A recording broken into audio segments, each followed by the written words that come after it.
everyone, it's me, Diana, the Doll Fairy. Welcome back to my channel. Today is something a little bit different.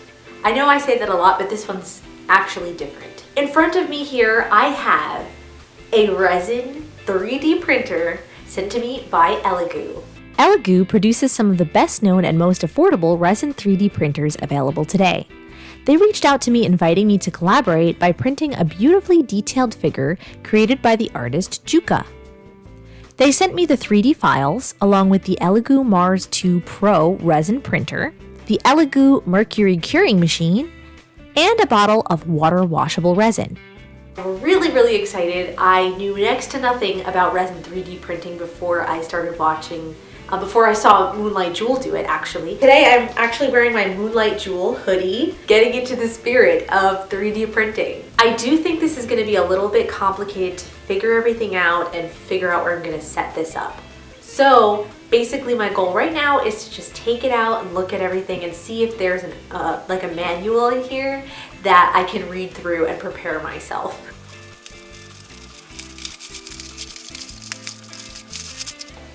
First thing we have here is water washable resin. Quite a big bottle. It's 1,000 grams. A little bit scary for someone who's never really worked with resin before.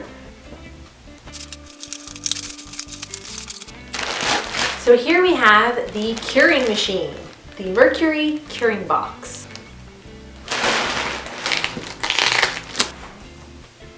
So here is the 3D printer itself. It's quite heavy.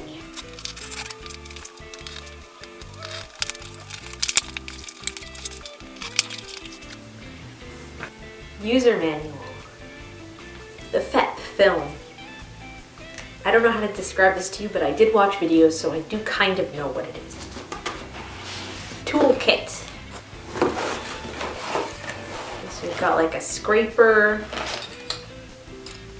bunch of tool things, cord, I don't know, a mask, a flash drive for uploading your files. Here is the actual printer itself. I'm like afraid to take it out. Oh, that's pretty heavy. So here it is. It is in fact quite heavy. I'm not gonna fully open it yet. I need to first figure out where I'm going to put this.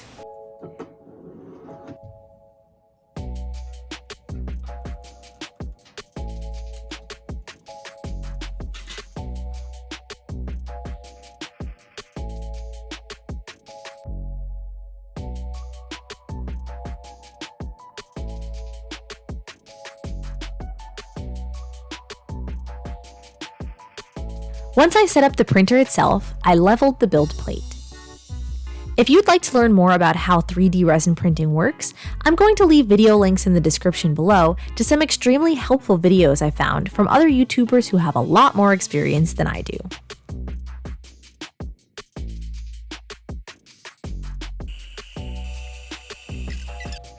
Then I tested out the UV light inside the printer, which cures each layer of the print. Next, for the technology side of things. I plugged the USB drive into my computer and installed Chitubox, the slicing software that comes with the printer. This program gets a 3D model ready for printing by slicing it into super thin layers for the printer to interpret, and it also allows you to add supports for your print. I'm going to start by printing the chest rook piece that comes preloaded onto the flash drive in order to test out the printer and get a feel for how the whole process works. This piece is designed in such a way that it doesn't require additional supports.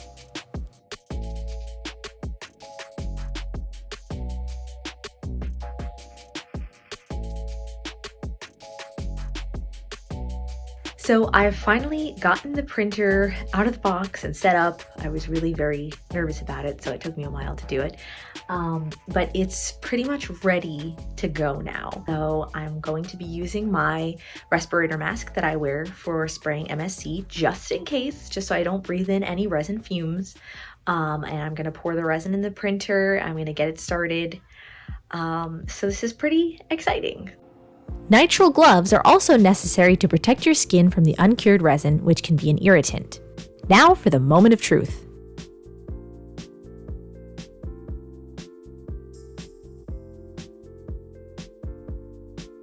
Shake the resin first.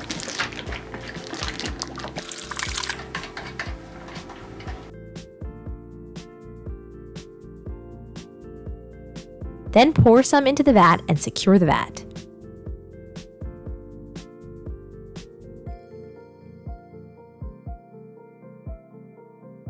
I replace the cover on the machine. Then, with the flash drive plugged into the machine, I select the Rook file and hit print.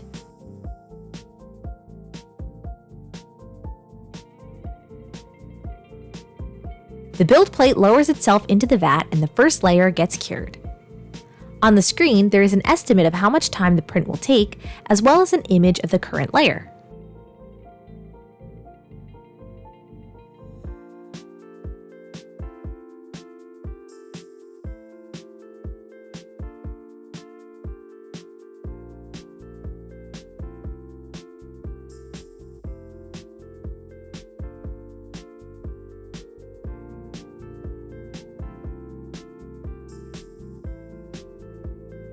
The Rooks took a total of 2 hours and 37 minutes to print.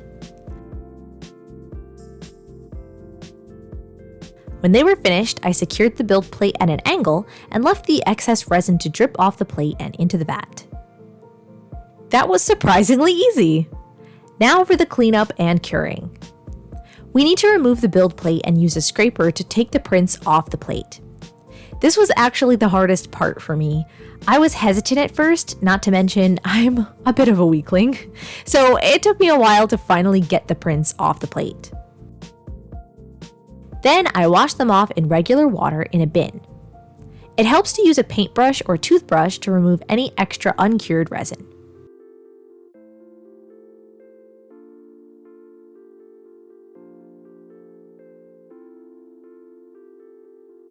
Since I wasn't ready to print the Jukka figure just yet, I needed to return the remaining resin to the bottle using a metal funnel and filter.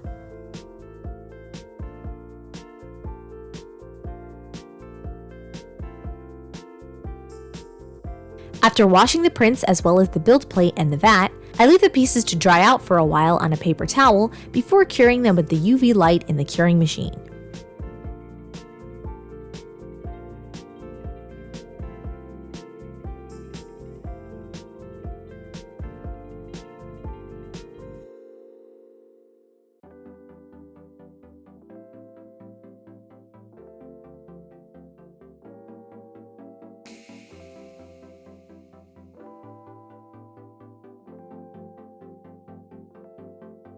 So, now that I know how the process works, I think we're ready to print the actual butterfly girl figure sculpted by the 3D artist Jukka.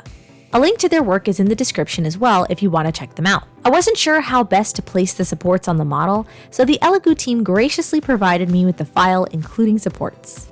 So, here we go again. Once I've added resin to the vat, I locate the file on my drive, hit print, and we're in business. This print is larger, so it will take longer than the test Rooks.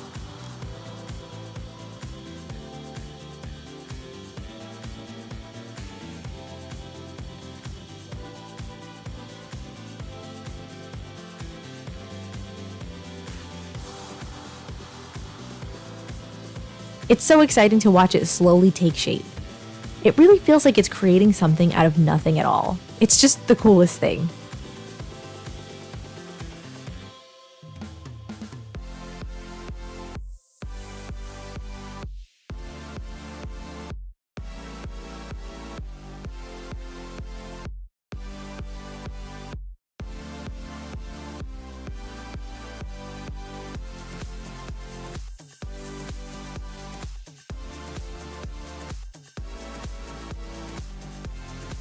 After 8 hours and 17 minutes, the print is complete.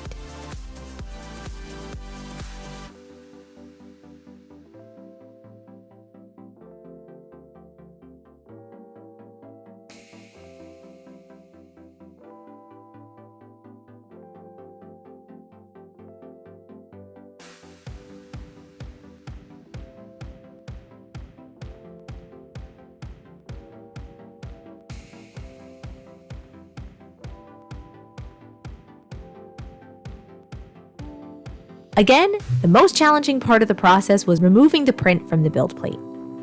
I actually broke a piece of the base while trying to remove it. Oh, I broke it. I broke it. I already broke it. But eventually I got it. Oh my gosh.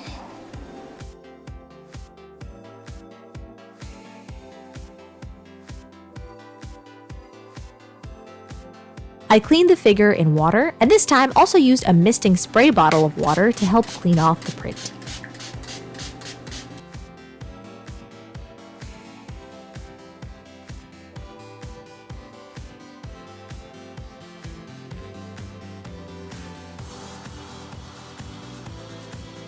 After drying off, I carefully remove the supports. The printer comes with a set of clippers to make this process easier, but the supports mostly peeled away with very little effort.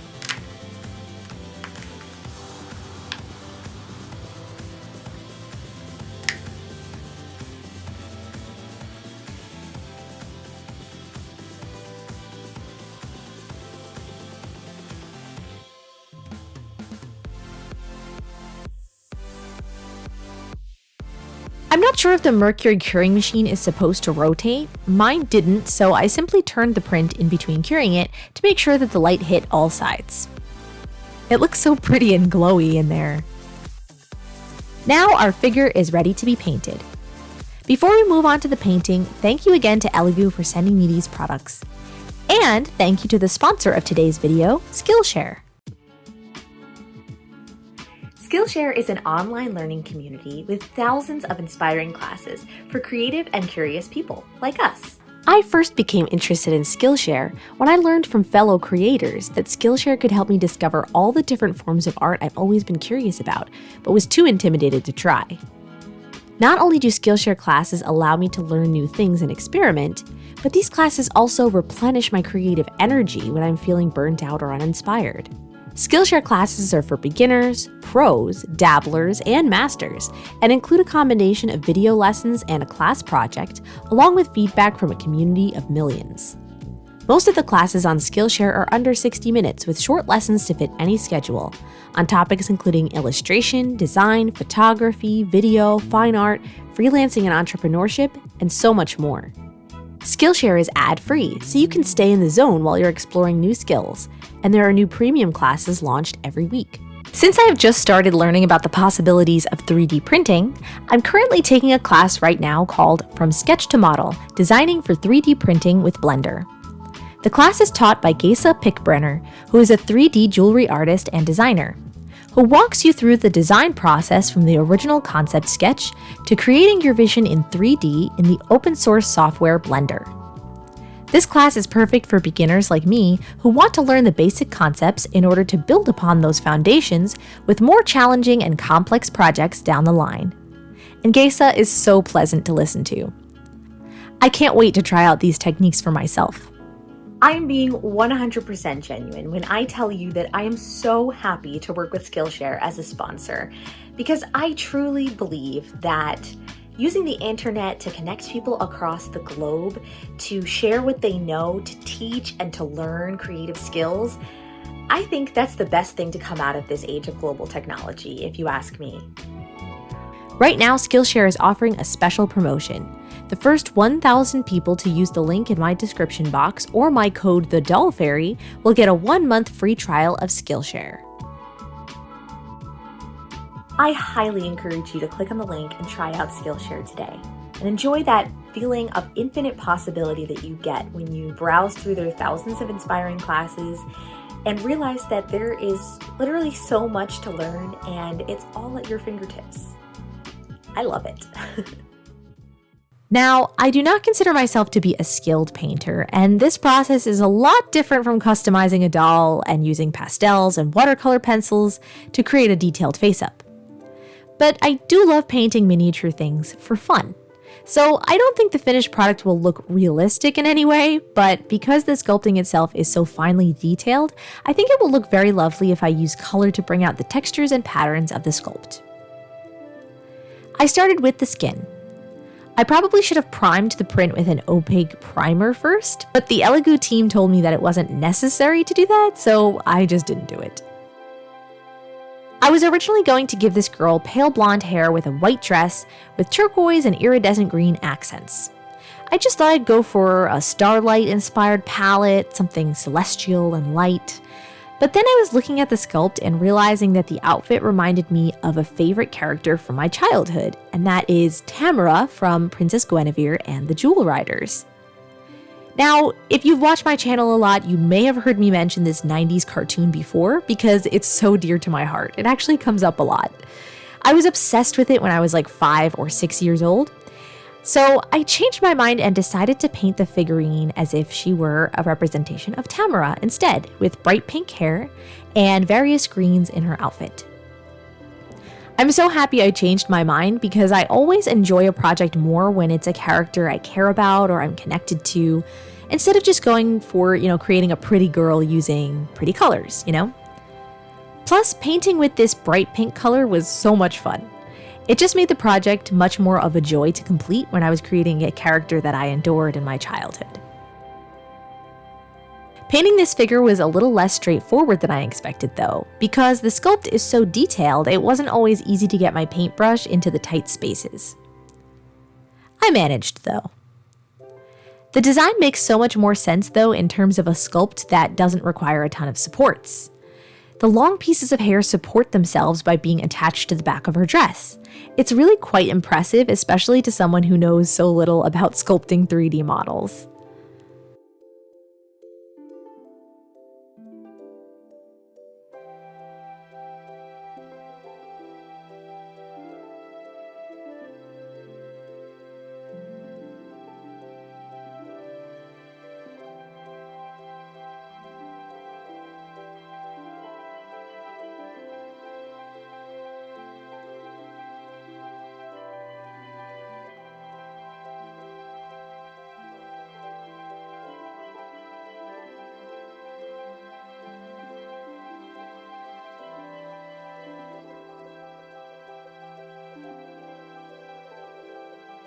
It was really fun for me to introduce the blue-toned green colors for her outfit. Magenta and turquoise was my favorite color combination as a kindergarten student, learning color names from my Crayola crayon box. And those two are probably still my favorite colors to this day, so the high contrast here was pretty fun for me.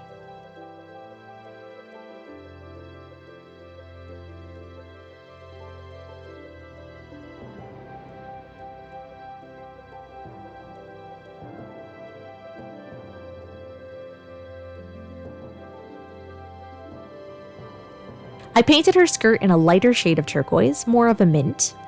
Again, I'm trying to harken back to Tamara's formal look from the show.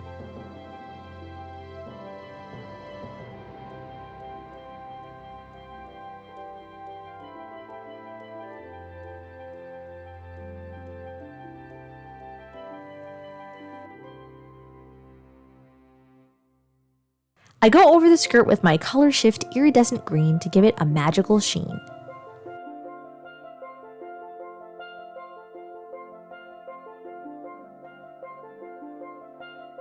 Next, I wanted to bring out the insanely fine details in the sculpting by dry brushing on some gold over the darker turquoise areas.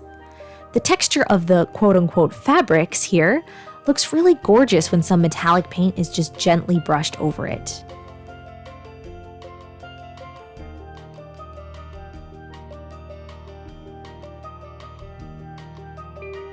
For the base, I used more metallic gold paint, except this time I used the technique of mixing it with water instead of dry brushing. This actually created a similar effect that worked well for the texture and designs on the base.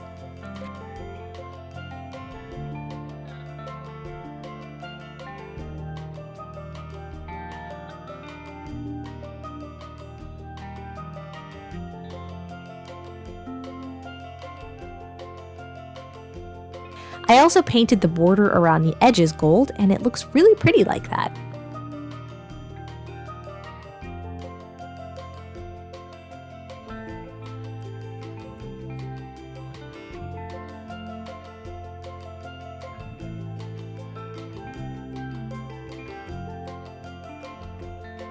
Now to reintroduce the pink. This shade of pink has white mixed in, so it's lighter than her hair.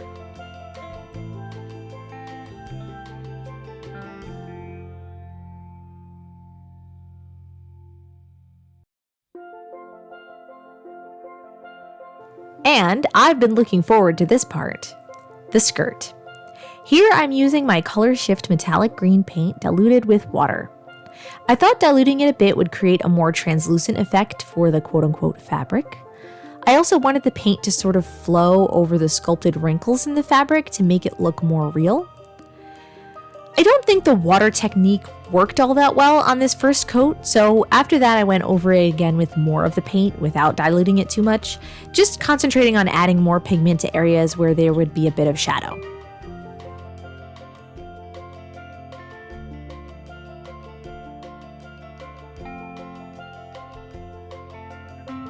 As with most of this figure, the sculpting itself is so nice that I can honestly get away with doing minimal to no shading myself on the paint job. The way that the light falls on the sculpt makes it already look really pretty. I don't really know how to do a good job with shading, so I'm letting the beauty of the sculpt do it for me, and that's good enough for me. I'm using a darker metallic teal paint for her bow and the ruffles on her dress and bodice, along with the garters on her tights as well.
I introduced a deeper magenta color for the rose accents on her outfit.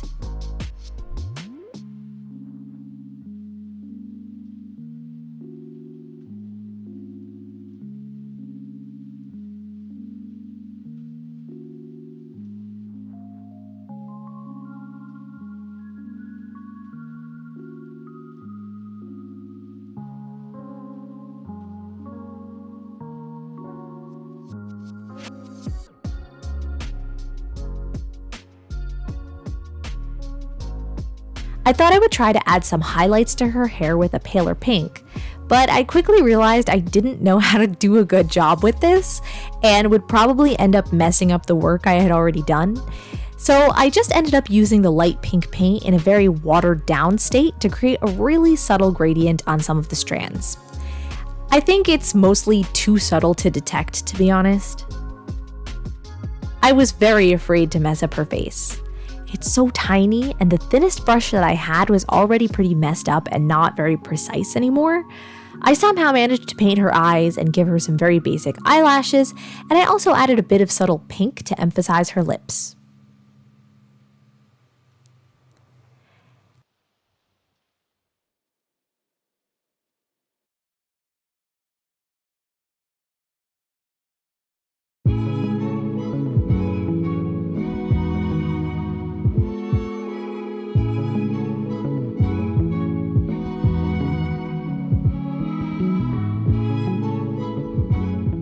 And she's complete. I think the paint job is passable and she will look nice on a shelf somewhere. The real marvel here is the 3D printing and the sculpting. When I was a young kid, I literally dreamed about some kind of magical machine where you could input what you wanted and a toy would come out. That's literally what the Elegoo Mars 2 Pro is at this point. Artists, who know how to 3D sculpt of course, can create anything they want, slice it up and add supports and print it. From a bottle of liquid, a solid object appears layer by layer, and I just can't get over how cool that is. I had always thought that 3D printing was beyond my abilities, and while I still know nothing about the sculpting part of it, I learned how easy it is to get started printing with resin. And from here on out, I already feel inspired to learn more, and I'm so excited to see how I can step up my game on future projects with the ability to use 3D resin printing. Will I ever print a whole doll? Maybe. Designing my own BJD has always seemed way out of reach for me, but now who knows? Maybe someday I'll get there. And in the meantime, there are already beautiful sculpts out there for me to print and work my way up to designing someday. I want to say a huge thank you to Elegoo for sending me this magical machine, along with the very cool water washable resin and the curing machine as well. I'm so excited about all of the possibilities that are open to me now. If you want to find out more about Elegoo's products or about 3D resin printing, there are links in the description for you to check out. Thank you for watching, everyone.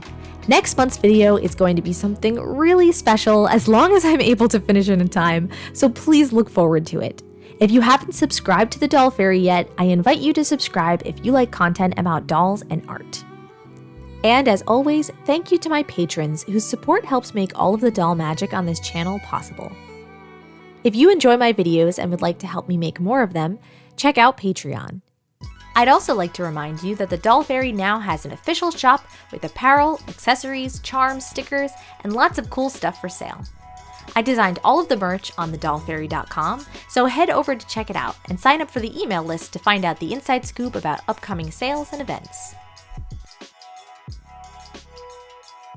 I'll see you all again soon for more doll magic. Bye!